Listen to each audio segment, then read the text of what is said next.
It's Wednesday, September 23rd. Welcome aboard to this edition of Barnstable Today. I'm Kevin Friel. And I'm Andrew Gobiel. Thank you very much for joining us. We'd like to remind you right at the top that the meetings we cover are available on demand at the town's website, www.town.barnstable.ma.us. We are located just a few steps away from Hyannis Inner Harbor. The Coastal Resources Committee held a hearing on Tuesday night to discuss a recent public hearing they held and just the feedback that they've received and the procedure that they would go into to determine what sort of procedure is going to be received and where it is going to go. Let's listen into the hearing they held Tuesday night. Okay, I'm going to read just these little bullets here that these folks came up with. And Richard Olson of West Barnstable, and he supports the use of zoning to prohibit piers, supports prohibiting all piers in shellfish habitat areas of 8 to 10, and believes the restriction on property owners would be offset by the public benefit. Len Clark supports prohibition on the piers in the relay areas that should be implemented through zoning. Performance standards are inadequate because they lack the enforcement. And basically, Stephen Brown appreciates focus on water quality and stewardship of the fish runs, supports the use of zoning to support shellfish areas. John Ferrin is a public demand on limited coastal resources going up, although even digging docks and relay areas puts an interest in a few ahead of the many existing piers already, and impediment to relay activities. Peter Sampu, conservation regulations would not be sufficient to protect the natural resources. Matthew Ostrowski, I believe that's where you are, concerned about the lack of enforcement for non-motorized vessel use and the people who get a dock and appeal restrictions. Chaz Orr sought additional information on watershed loading in the Central River and restrictions on sewers and barrier beaches. That kind of caught me by surprise. I didn't know there was a restriction on sewers and barrier beaches. But that's not in Coastal Bank, though. I believe it's barrier beaches. Okay, just the beach itself. So the Coastal Bank, which usually follows the coastal beach, you can run sewers. But no matter what they do in the design, they're going to have to, conform to whatever is. That's all. I've never seen anything like that, but I'm not heavily involved with sewering right now.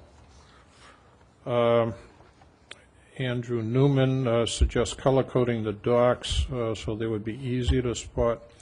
Did we mention anything like that in our report of color coding the docks and things? Because that was batted around several times. No, we did not. And alternatively, you could create a new recommendation which addresses this enforcement issue. But I think it is in keeping with the spirit of that particular recommendation. Again, that was discussion from the Coastal Resource Management Committee meeting on Tuesday night. Also on Tuesday, I had an opportunity to head on over to the Senior Center, where the Senior Center arts classes, which had been ongoing throughout the summer, held a showing on Tuesday, a showing that also offered an opportunity for people to perhaps purchase some of the artwork. We are having an artist open studio reception for all of the people that were in Charlie Fox's class here, which began in June. And this is the, so I guess you'd say, wrap-up of the class. And it's an opportunity for everyone that was in the class to show their work. So we're very fortunate to be able to do this here in the lobby of the Barnstable Senior Center. Not only is it being displayed, but it's also up for sale, correct? Some of it is. Some of the artwork is for sale. Not all of it, but some of it is. Very nice. I'd like to congratulate everybody on this art show that are participated here. And we hope to get some of them here on to be interviewed. I would imagine that those who come and participate in this, actually, they love it a great deal. They love it a great deal. It's a free class, and it's a wonderful opportunity for people to learn from each other as well as from the guidance of Charlie in the class. So it's great opportunity. Very good. We'd like to also let everyone know that there's an artist workshop every Friday here at the Senior Center, and there is no cost. So anyone that would like to come in, work, and we also have the work in conjunction with the woodworking class. So everyone is welcome to come to that. Friday mornings beginning at 9:30. Very good. Well, I was an art teacher in Connecticut for 32 years and taught practically all levels, junior high, senior high, community college and so forth. And retired in 1982 from teaching. But I'm still teaching more or less here at the Senior Center. We have a group, and the paintings here are examples of the work that has been done in the artist group here at the Barnstable Senior Center. How are they as students?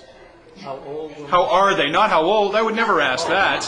These students, I have a hearing problem. Yes, sir. These people are beginners all the way to experienced and trained artists. So there's a wide variety of abilities illustrated here in the exhibit.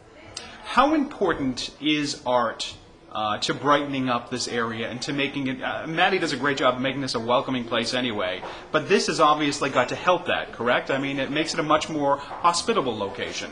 Yes, usually art will attract attention, and a lot of the people that have come into the Senior Center have been looking at the art here, and I think they appreciate the various talents that are exhibited in the art group.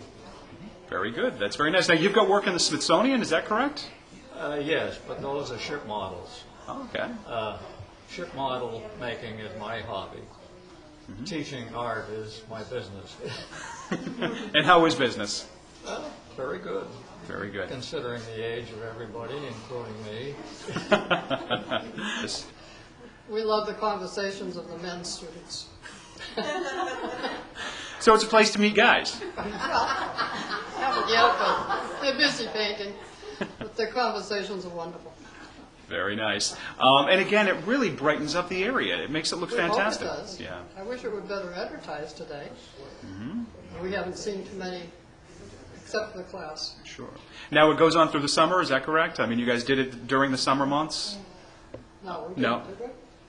Didn't we do it all Yeah. summer? Pretty much all summer. Yeah. Now, where is your work? Do you have one on display here? My lighthouse. Very nice. We'll try this again here. If you could just stand right there a little bit And my closer. antelopes. Tell me a little bit about the painting, the lighthouse. The I mean, painting? yeah. I love lighthouses. I'm going to try and do all on the Cape, the 13 on the Cape. And this is one of them. And I like the brickwork. I worked on that. Have you been painting for a while? Maybe 3 years. Yeah. Really? That's very impressive. Yeah. Good. I really didn't do much before that. Once again, that event took place over at the Senior Center on Route 28. Now let's take a look at the meetings that are going to take place during the remainder of the week. On Wednesday, September 23rd, the Old Kings Highway Historic Committee meets at 7 o'clock in the West Barnstable Community Building. Also on Wednesday, Zoning Board of Appeals meets at 7 o'clock in the Town Hall hearing room. And on Thursday, formal site plan review scheduled for 9 o'clock in the morning in the hearing room at Town Hall. Also on Thursday, there's a Yarmouth Road corridor study at 5 o'clock in the Town Hall hearing room. Thanks for joining us today. I'm Kevin Friel. And I'm Andrew Gobiel. Have a great night.